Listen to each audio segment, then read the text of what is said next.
Hi guys, it's deeply concerning that a party of just 4 MPs, Reform UK, are setting the narrative for the Conservative Party and Labour, the previous government and the current one. They're focusing more on immigration than anything else, and in particular small boat crossings. Now in Scotland the SNP is standing up to this, Plaid in Wales, and the Green Party and its leader Zack Polanski in England. Have a listen. I thought it was grim and depressing and pretty much indicative of a state of political conversation in this country. I actually thought the audience did a much better job than the politicians, because the one thing that was really missing from that debate was the truth. And I'll tell you what that is. Immigration is good for this country. We have an ageing population. We have 150,000 vacancies in our National Health Service. And ultimately, we need to make sure that we're training British workers, yes, but also if we want to keep our healthcare system working, our care system, and so many other industries, we need to make sure that we're accepting people here.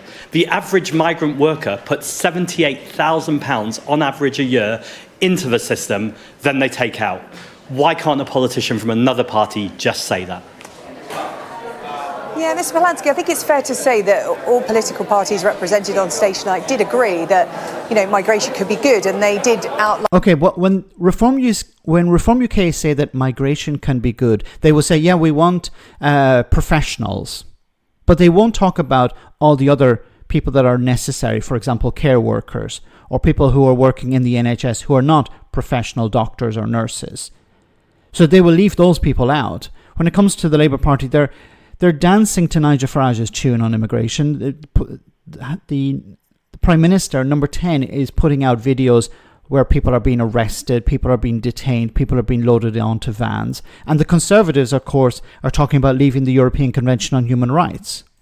The positives, the problems for them and the audience was the numbers, the backlog, the number of small boats crossings, the number of asylum seekers still in hotels. And as was reflected by the audience and the panel tonight, was that the system is broken in terms of processing these asylum claims. What would the Greens do that would be different? How would you fix this problem?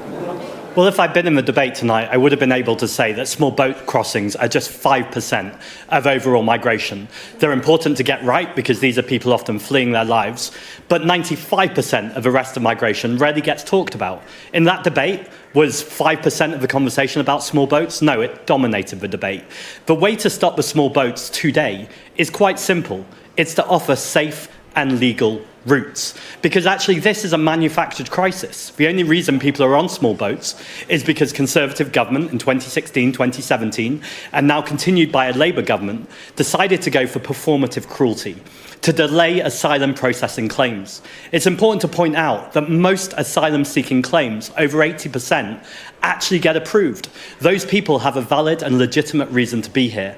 And all we're doing by putting them in hotels or delaying the processing is making it look more of a crisis, or a crisis at all, as opposed to dealing with people with common humanity and dignity and recognising the problems in this country are problems of austerity. 14 years of Conservative government and now a Labour government that refuse to tax multimillionaires and billionaires just a small amount. Okay, wonderful. This is what we need to hear. We need to hear a politician tell the truth. Talk about how immigrants are a benefit to a country, especially as the population is getting older and you need to rely on more carers, you need to rely on more support in the NHS. Older people have more demands on health services, on the care sector than younger people. When you're bringing people in from abroad, they've already been trained up in many cases. So you don't need to invest huge amounts of money. This is what Zack is talking about. When somebody comes in at the age of 20, their home country has spent all the money on education and training, and you get somebody who's pretty much prepared to enter the system. Now, not everyone can work in the healthcare system and not everyone can work in care, but there are people who are sitting in hotels who are waiting for their claim to be processed who could be working, but they're not allowed to work. And we never hear about this from both the Conservatives and Labour. The Conservatives, whenever they're pushed on this, will say, well, this will just create a pull factor. But the people are already in the country. You keep complaining about how much it costs to fund their housing or to fund their life. If you allow them to work, that would take away some of that burden. It would also help them fill gaps in the job market. And you don't even have to go to professionals or the NHS. Pretty much every sector is crying out for labour. On the issue of labour, Labour say that they want to build 1.5 million homes. There's a shortage of 50,000 workers in the construction sector. Social care, 150,000 vacancies. The NHS, about 100,000 vacancies as well. So you have people who are sitting around doing nothing, being attacked by members of the public, being attacked by political parties who could be working and who want to work. Unfortunately, the whole debate on immigration is being dictated by Nigel Farage and Reform. And they're selling this idea, we can bring down immigration. Immigration is a problem.